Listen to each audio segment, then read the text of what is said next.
Stand by. Ready? Okay, unfortunately, we don't have quorum, but I would like to call this meeting to order. It is currently Tuesday, September 14th, 4:06 p.m., and this is the regular meeting of the El Paso County Historical Commission. If we could please start with the Pledge of Allegiance.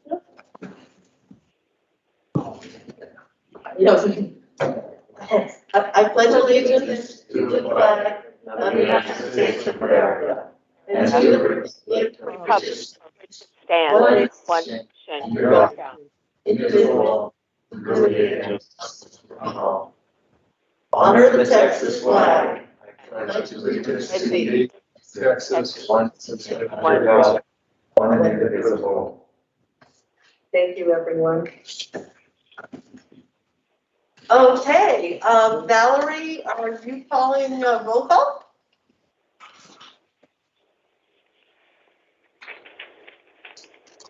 You're muted, Valerie. I apologize. I have way too many windows open. Yes, ma'am.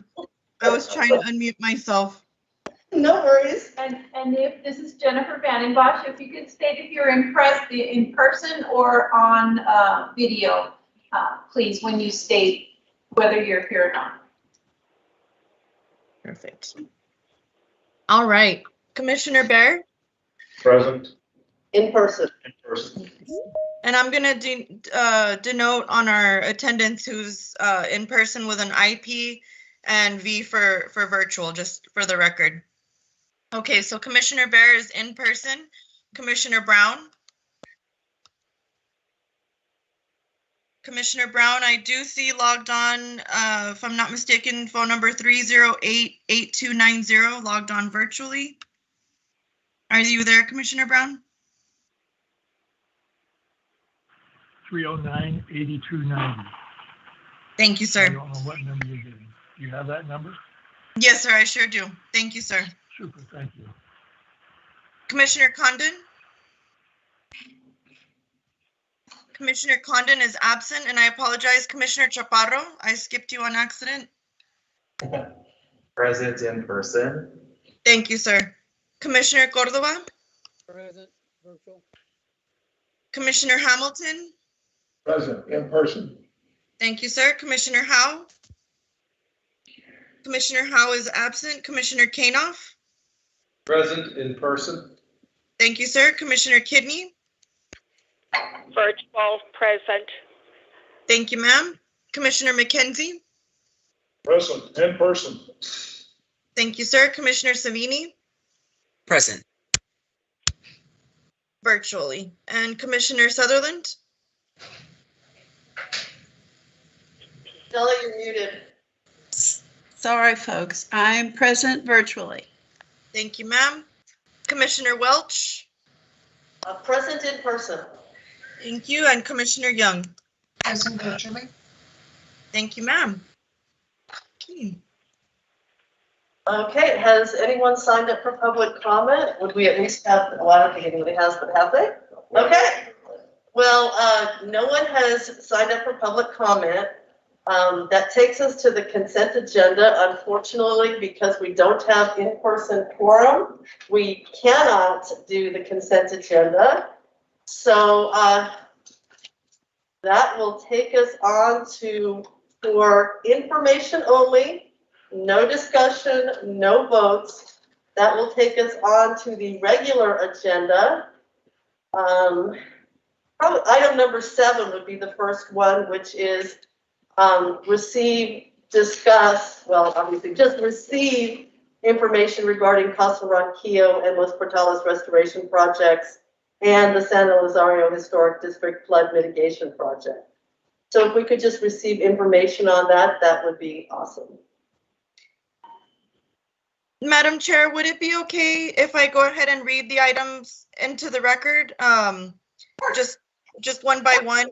So just for the record, so the consent agenda consists of items 5A through C, which are the Architectural Preservation Committee reports, Outreach Committee reports, and the minutes of the August 10th meeting. And then our regular agenda Item number 6, discuss and take appropriate action on the administration committee report. Commissioner Sutherland, did you have any information that you wanted to share with the group since this is information only? Yes, I have I'm on. I do have information that I would like to share. During the admin meeting, can I say we talked about what we talked about? Yes, ma'am. We Just talked share about information. we talked about at future meetings, offering different tips and reminders about our legal procedures. And I forgot one of them myself, so I believe we need reminders every once in a while. And so we'll start that next month. They'll be short and quick. And then we also talked about the budget process and the 21-22 budget is approved and goes into effect October 1st, which is 2 weeks, give or take. And each chair is asked to review with their committee the approved funds and to make their plans for spending the money in a timely manner. We also discussed that requests for 2022-23 budget, those requests are due in March, and we will need to vote on the approve. Each committee turns in their request, and the CHC will vote on those requests in total no later than the February 22 meeting. So at the next admin meeting, we're going to go over and discuss the process to develop the budget. And then I'm happy to report that the archaeology, architectural preservation, markers, and outreach committees all turned in their job descriptions on time. And I put in the report that I would attach them to this meeting's report, but they were all typed in different styles and different fonts. So I'm going to have them all retyped and more or less put into one document, and we'll add that to the agenda in October. We also talked, one of the administration committee's job description requirements or expectations is that we try to recruit volunteers to serve on committees and or potential future commission appointees. And DJ recruited 2 new committee members, and the UTEP History Department will post an announcement about our invitation for people to join committees or work on projects on their History Department listserv. And that's all my report. Okay, thank you. Then Valerie, do you want to read in item number 7? Yes, ma'am. Thank you. Item number 7, receive, discuss, and take appropriate action on updates received regarding the Casa Ronquillo and Los Portales restoration projects and the San Elizario Historic District Flood Mitigation Project. With your permission, Madam Chair, I'll go ahead and provide a very brief update. Casa Ronquillo continues to move forward with restoration and renovation. At this time, there has been a brief pause due to lack of access to materials, particular to the doors and windows. This has pushed back the schedule. We were told that restoration was to be completed as of January, at which time we'll begin phase 2. We're now looking at February. So not too bad of a delay, but a delay nonetheless. And then I also wanted to share that the Genealogy and Historical Society, who is charged with management and operations of Los Portales Museum, who is also set to undergo extensive adobe restoration, roof replacement, and then of course the upgrades of the French drain system there in the historic district. That is continuing to move forward. We have learned some lessons with Casa Ronquillo that I shared with the administration committee meeting regarding the use of Portland cement and the time frame of which the restoration company and the contractors were adhering to as far as the type of restoration that took place in the 1930s versus when it was originally constructed in the 100 years prior. And so to avoid and make sure that this, for one, doesn't happen again, and also can be remedied going forward, because as we all know, Adobe requires plaster replacement and restoration every 15 to 20 years, sometimes even sooner if there's a very heavy monsoon season or what have you. So the Genealogy and Historical Society is going to be putting together an advisory committee, which coincidentally consists of new members to the Architectural Preservation Committee that our chair has recruited for the committee, which is Dr. Hadi, who is leading the Historic Preservation Program at Texas Tech University. So the advisory committee, collaborating with our own Architectural Preservation Committee, will be working together to develop a interpretation plan for Casa Ronquillo, which is something that the Outreach Committee Outreach and Education Committee might also be interested in partnering with, in terms of the types of furnishing and the types of programming and activation that we want to see at the site once it's ready to be open to the public. And then also a maintenance plan going forward for both Casa Ronquillo and for Los Portales Museum, which will definitively provide guidelines to any future groups looking to provide restoration or any plaster work, any Adobe work, back to the original state when it was originally built in the 1800s. And this is for both properties, for Casa Ronquillo and for Los Portales. And that's all the update that I have for that item at this time to share. Okay, thank you. Thank you for that one. Then that takes us on to agenda item 8, if you'd like to read that one in. Yes, ma'am, thank you. Item number 8, receive, discuss, and take appropriate action on updates and information provided by county staff regarding public meetings, events, and gatherings. Ms. Jennifer, our county attorney, and I opted to go ahead and leave this item on as one of our updates just because of all the different changes that we're going through. And in case there were any questions, obviously we're not able to discuss at this time, but I did want to leave the opportunity if there's any new information to provide outside of what's already been provided to the group. No, this is Jennifer Vandenbosch, Assistant County Attorney. And the governor has done away with virtual meetings in that you have to have a quorum present at the location of the meeting. And so for the County Historical Commission to be able to vote on budget items, expenses, etc., we do have to have a quorum present at a meeting in person. So that would be something that Commissioner Welch, as the chair, will need to work through with the assistance of myself and the director, Michael, and Valerie, and so we will make that determination.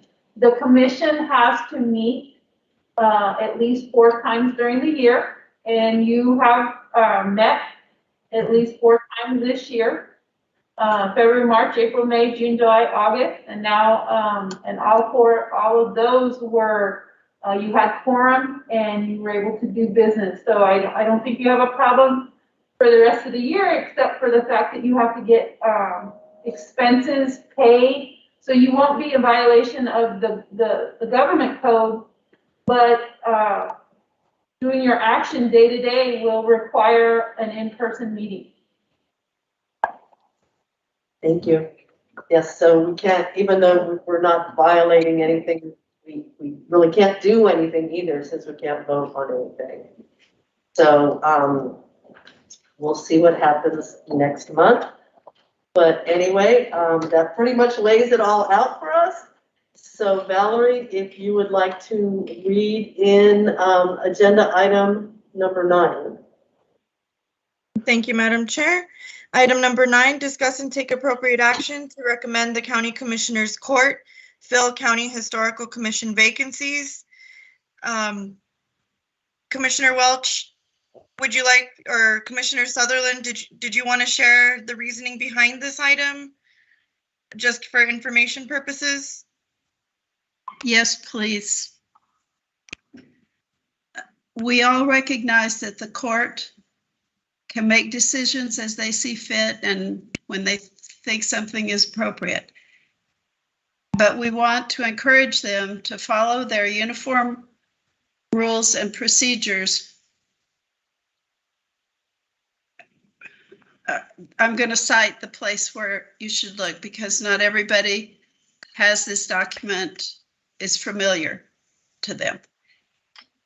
Roman numeral number 2, section E is structure.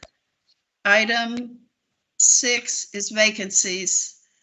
Number 3 on page 3 says in part, vacancies shall be filled for the unexpired term of the prior incumbent. So if we lose someone, I hope the Commissioners Court will fill the vacancy. And I think should be part of our responsibility as commissioners to provide them with appropriate qualified names to consider. Thank you. Thank you, Commissioner Sutherland. All right, Valerie, that takes us on to regular agenda item number 10, if you please. All right. Item number 10, receive heritage, tourism, and historic preservation updates from county historical commissioners.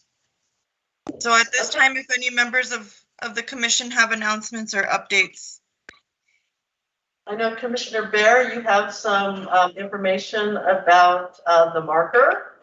If you'd like to start with that, Felix Martinez. The Felix Martinez marker is still pending. We met with the manager of the Paso County Hotel, and they are in agreement to put it up. They'll do it. And they asked us to give them a deadline of October 31st of this year. It could be sooner, hopefully it will be.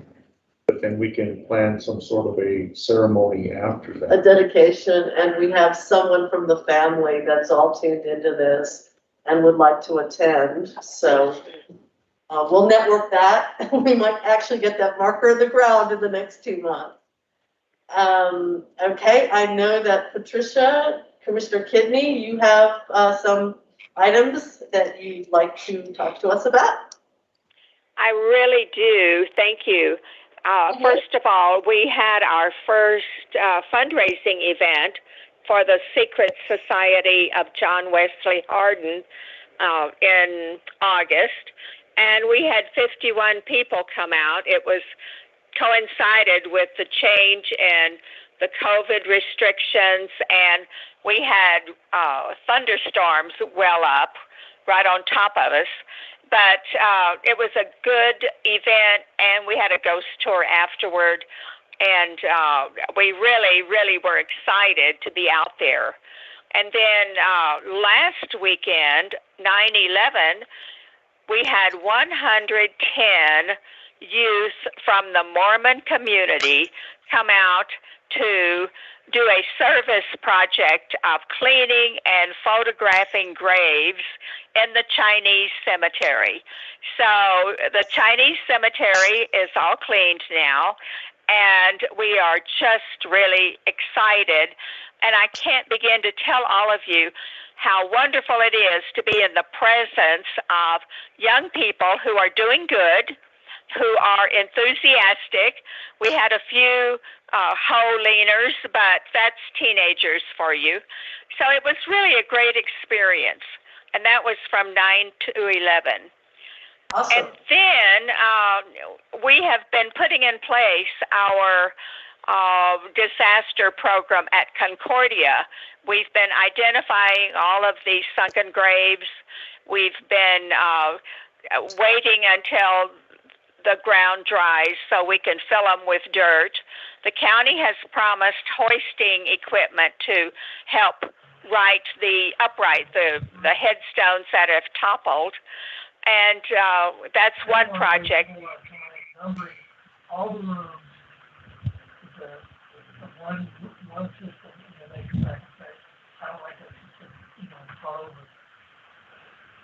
I'm not sure. I muted the other person. Thank you. Okay, Patricia, go for it. Sorry. Numbering, and then come back and say, well, that doesn't work. Start all over again. Can you don't start 6? Patricia?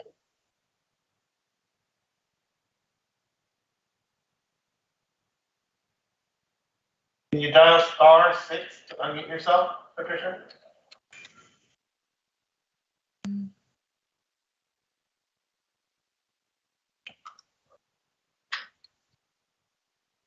Uh-oh. I'm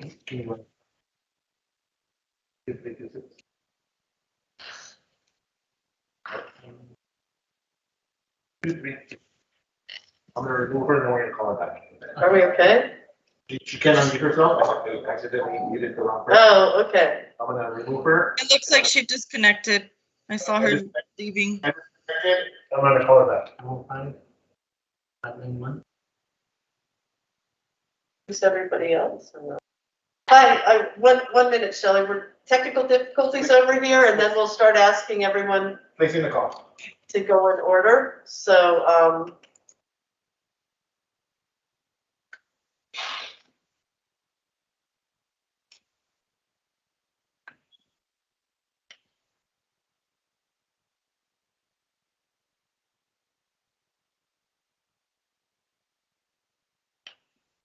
okay. At the moment, with technical difficulties, we'll get back to Commissioner Kidney once she comes back online. Commissioner Sutherland? I received an invitation email that the Sanelli Genealogy and Historical Society is having a cemetery cleanup. I think it's this Saturday, but it might be. I'm sorry, but I'm not fast enough to find things. It's either this coming Saturday or the next week. It's before their conference, which is the weekend of the 25th and 26th. So I'll try to find it and get the information emailed out. So anybody that wants to could go help them for, I think it's 2 hours worth of volunteer work. Okay, cool. If you could just forward that to Valerie and she can disseminate it to everyone. It'd be great, so I know where to go. Yes, all the information. Any other commissioners have any other updates or just, again, informational updates? She's back. Oh, Patricia first? Okay. Patricia, if you are back on, if you could please continue. So sorry about that.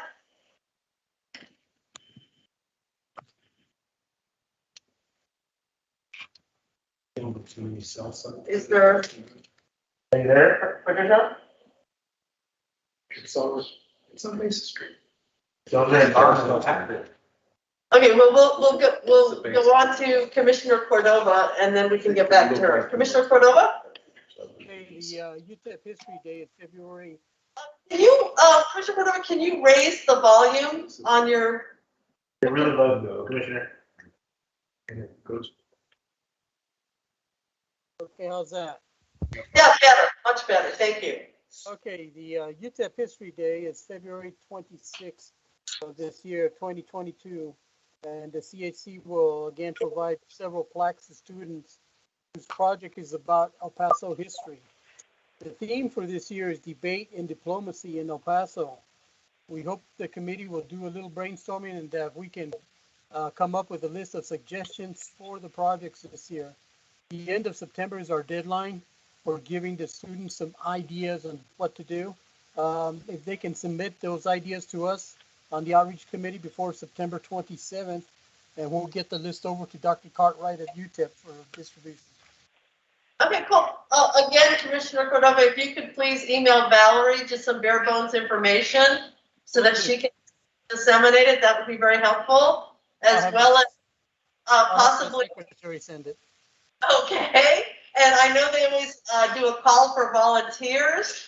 So if you could also include the actual dates of the events, just so that we can keep all the commissioners in the loop in case they do want to volunteer this year. Okay? That's correct. Thank you. All Thank right. you. Okay, I'm back. He's back. Super. Okay, hello, everybody. I'm back. Good heavens, I keep getting bumped off here. Anyway, just as I was saying, we had the Hardin event. We had 51 attend that in August. We had a cleanup day last weekend by 110 young people from the Mormon community who cleaned the Chinese cemetery and photographed all of the graves. And the third item is we have canceled our walkthrough history for this year. We just don't have enough volunteer support to do all of the setting up and taking down. So we'll work on that for next year. And the last item is if you do visit Concordia, stay on the roads, don't wander off. We have coyotes roaming, and we've got coyote traps. Okay, good to keep in mind. I tell you. Yeah, scary stuff. You have the most exciting day-to-day commission stuff going on. It is that. Cool. Thank you, Patricia. Prince? Yes. I wanted to announce that the Railroad and Transportation Museum will be conducting another tour, and it is now included in the Celebration of Our Mountains guide, scheduled for this coming Sunday, the 19th at 9:30 a.m. And it'll actually pass by several other historic markers, but essentially it's going to cover the, the title of the tour is Paso of the North, Pioneer Roads, Transcontinental Train Lines, and Stations. And so it's going to give the recipients of this self-guided tour an opportunity to see the remnants or the historic buildings that are still standing in this category. And we'll actually we'll pass by the Smeltertown Cemetery for those people that don't know where that is. And when we start, and we're going to visit several sites that are qualified, easily qualified for a National Register nomination. We're going to visit 4 sites that were left out of Max Grossman's survey plan for the historical and archaeological survey. And then we're going to be looking at and talking about the sites where markers have to be moved or markers are being replaced, and also new markers that we are in the process of nominating. But I think a lot of commissioners are familiar with the great significant buildings downtown, especially those by the greatest architects. However, this covers another category, which are special purpose buildings that are unique in architectural design and have innovative construction materials for the time. And so this adds another layer to the really significance of our downtown, the historic significance of our downtown. And so 9:30 a.m. Sunday, 2.5 to 3 hours self-driving tour. Okay. I will note that Commissioner McKenzie has given me a copy of the brochure. Valerie, what I'm going to suggest is if you could scan the brochure and disseminate it to all of the commissioners so they could see not just this event, but all of the wonderful events tied into Celebration of Our Mountains. So I'm going to leave that here and probably have Michael get that to you. And that way everyone will have the information, okay? So, thank you, Prince. That's like, looking at this, it's an amazing, all of these are just amazing presentations. So they really, despite COVID, kind of outdone themselves on the, overall celebration of our mountains this year. So thank you. Any other commissioners, please? Oh, so I've got two right here. Let's start with Commissioner Hamilton. Very quickly, I will be on KTSM radio on October the 9th, a history program, talking about Lieutenant Henry Austin Flipper. Oh, okay, awesome. Again, if you want it disseminated, get the info to Valerie and she'll get it all out to us, but that should be a way cool discussion. Can you repeat that last part, Commissioner Hamilton? I didn't get the name of that you just said. Lieutenant Flipper. Lieutenant Flipper? Yeah, like the dolphin. That's what I was gonna say, but I didn't. I know, and I'm not being disrespectful. An amazing gentleman. Yes. So, cool. And Commissioner Tapato. The City of Socorro Community Initiative has just voted to create a committee to, conceptualize and execute a large-scale event in the City of Socorro next fall. That would probably include closing down Socorro Road to make it walkable for various events to be happening. So this would be next fall, and suggestion was to do it around Dia de los Muertos, or also the founding of Socorro, which is on October 13th, 1680. So as we move forward with that, there'll probably be solicitations for people to get involved with that committee, and then also for other agencies to get involved as well. So more information coming on that. Awesome, that's great news. That's Socorro, all that great funding. Yes. So cool. All right, for online commissioners, because I can't exactly see you, is there anyone that has something to tell us about all the cool things they've been doing? Okay, I'm not hearing anything, so thank you all commissioners for all of the really amazing things you've done despite our current situation. And Valerie, that takes us on to regular agenda item number 11, if you please. Yes, ma'am, thank you. Item number 11, receive economic development, heritage tourism, and historic preservation related updates and announcements from county staff. I just wanted to provide an update. We awarded successfully and have even issued payment for the 4 Healthy Food Financing Initiative projects. Two of them are in San Elizario. One is to be a new construction behind an old adobe building that will be called Please and Thank You Feed Company. It'll be a farmer's market stand to sell locally produced honey and fruits and vegetables and value added goods.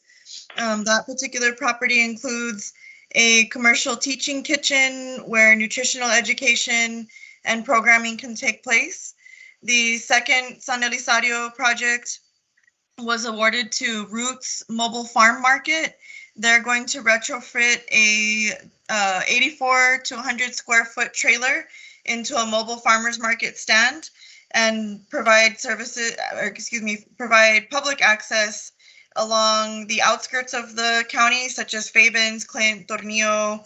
All of the outlying areas that don't have grocery stores are where they'll be making their weekly schedule.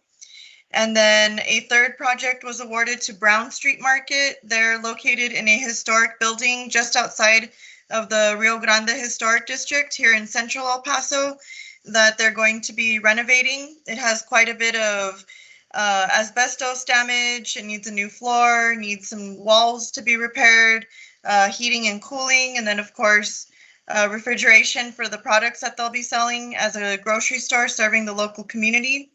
And then lastly, we awarded a Border City Distribution a grant to repave their parking lot and install large-scale canopies to host weekly farmers market events in the evening for the community. as well as to retrofit their historic building into a storefront so that the vendors have an opportunity to sell throughout the week, thereby improving public access to healthy and affordable foods throughout the week for the neighborhood. So that's part of our economic impact fund that our department helps the county to distribute. Each year, $500,000 are allocated through that fund specifically for financing of healthy and affordable food in vulnerable areas of the county. I wanted to also share, I did not include the budget, current or next year, on our updates, just as a formality. These are routine items, but we don't really have any updates right now. Last fiscal year is already closed out and finalized. We've already voted on that. And the new fiscal year, I shared that we have our same budget from last year renewed for the new fiscal year, but I just wanted to share as a very brief update that the new fiscal year budget will have access to as of October 18th. I just learned that information yesterday. So hopefully we do have quorum at the October meeting so that we can go ahead and begin moving some of our expenditures that were ready at that time. Awesome. And the first one is Gabe and Maya's, isn't it? The first one that you talked about? The first project that was funded, the food project, yes. was that Gabe and Maya's? Yes. Yeah, and they're right on the other side of the canal by Paso Ronquillo. So that's going to be an area that's kind of going to meld in with the whole Paso Ronquillo thing, which is pretty awesome. So, yeah, awesome.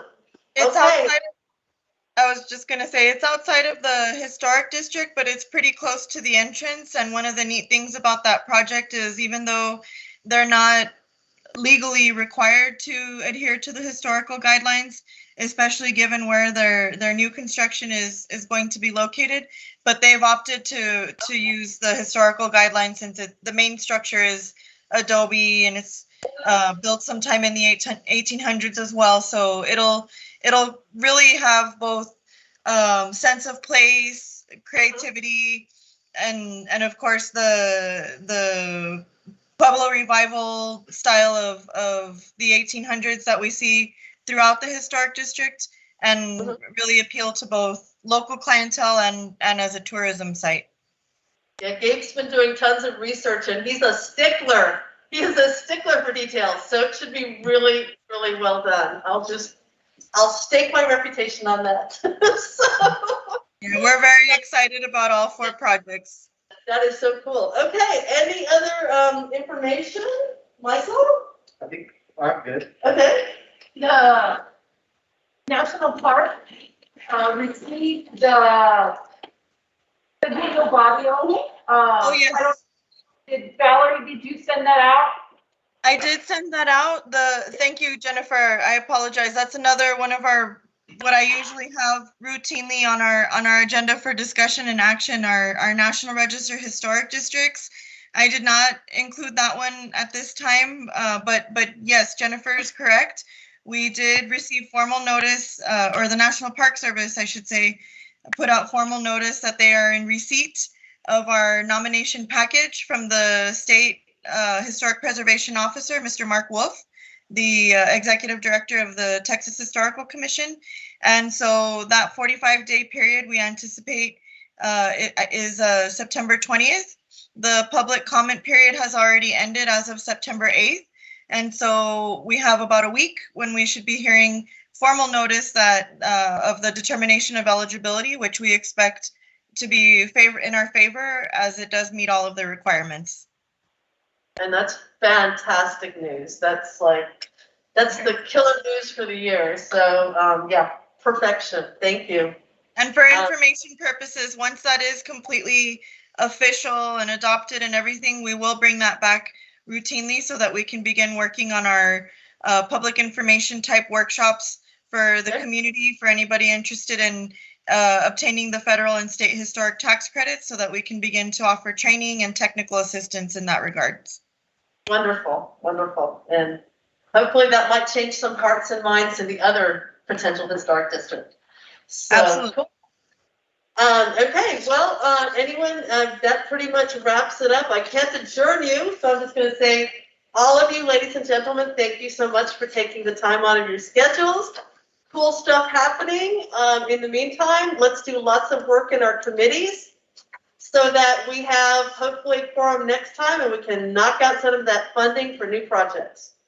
Thanks all. Thank you.